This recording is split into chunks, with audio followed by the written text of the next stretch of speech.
So I'm making a quick video on something that was brought to my attention without naming names or places. But I will give professional. In fact, let me tell you what I would do if I was a teacher in today's public school system or any school system, private or public. So I hear a lot of teachers complaining about how kids are, but I hear something much more disturbing than that. Two things. One, how parents of some of these ratchet children coming into the school system not being up to par and just flunking out, playing and goofing off and then flunking out, and then going to complain and cry to their parents that they got a failing grade.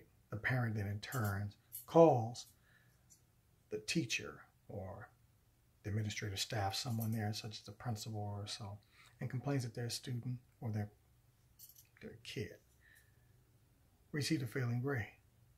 Not for them goofing off, but because it's the teacher's fault.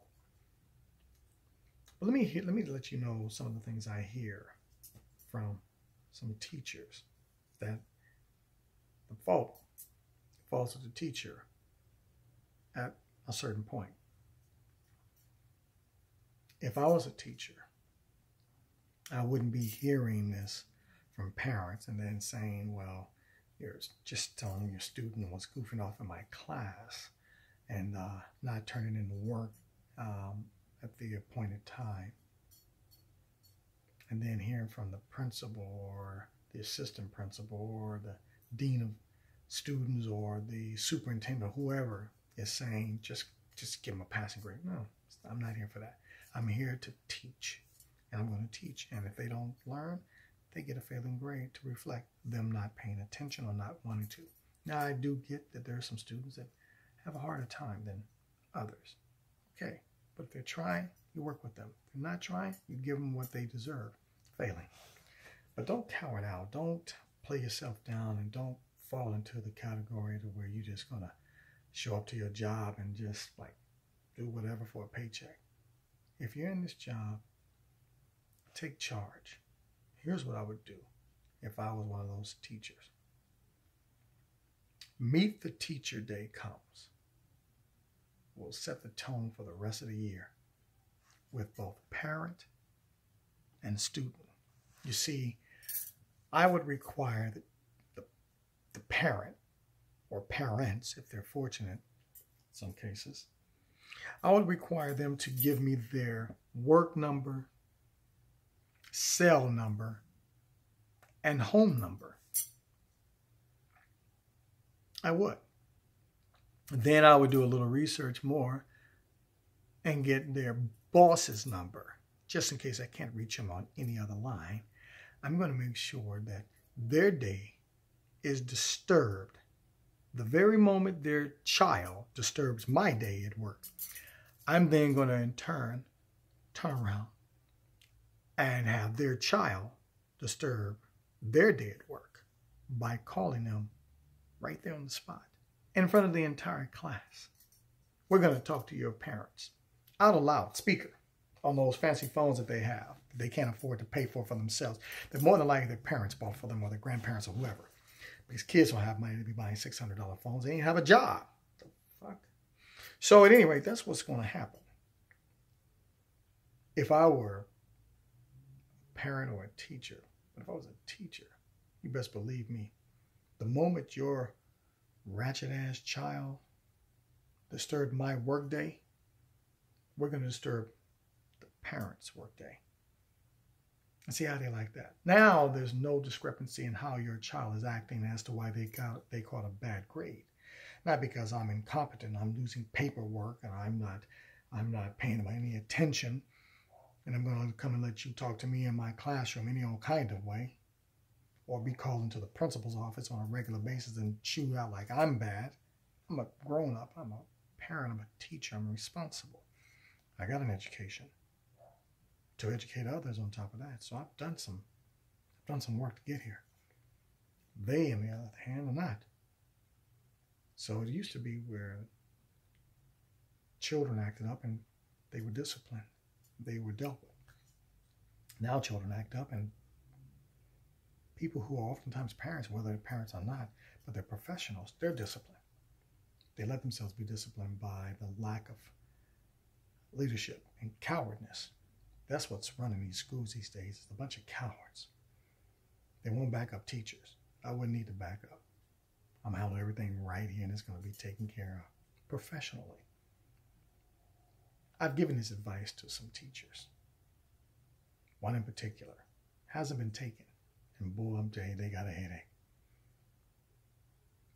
But I can guarantee you, I wouldn't have a headache at all when I went to class on any day. Because I'm going to handle your kid the right way, the way you parents, and you know that you got some ratchet ass kids, you send them out that way. It starts with bad parenting. That's where it starts.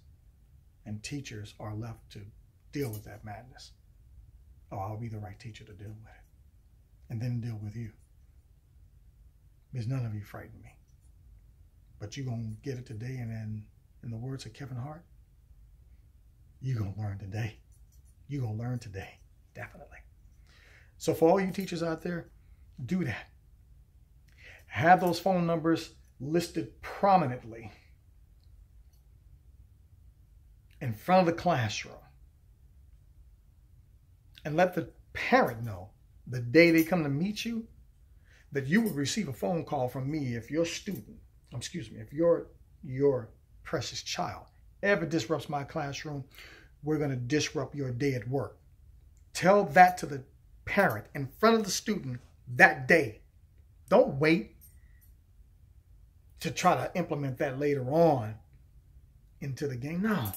The day you meet both of them standing there, all three of them, however many is there, tell them your game plan, your rules, and they will be followed strictly. Because again, you don't like your day being messed up, I don't like my day being messed up. You don't like your work day being interrupted, I don't like mine being interrupted.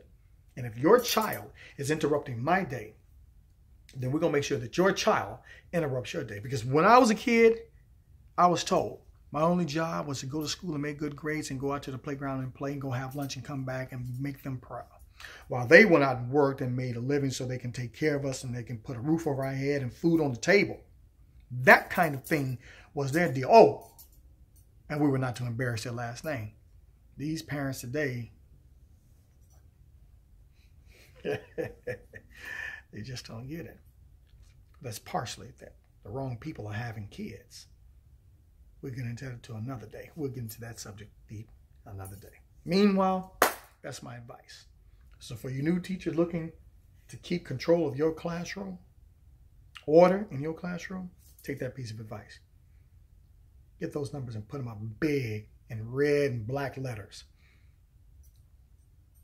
And mark next to each one of them how many times you had to call a parent. I guarantee you it'll be very few marks by mid couple of weeks. Because you're going to know which one is going to be outrageous acting fools and who's going to be those kids that's out there to learn. But I guarantee you, embarrassment and zero tolerance can set the tone. Inconvenience their parents like their kids are inconveniencing you.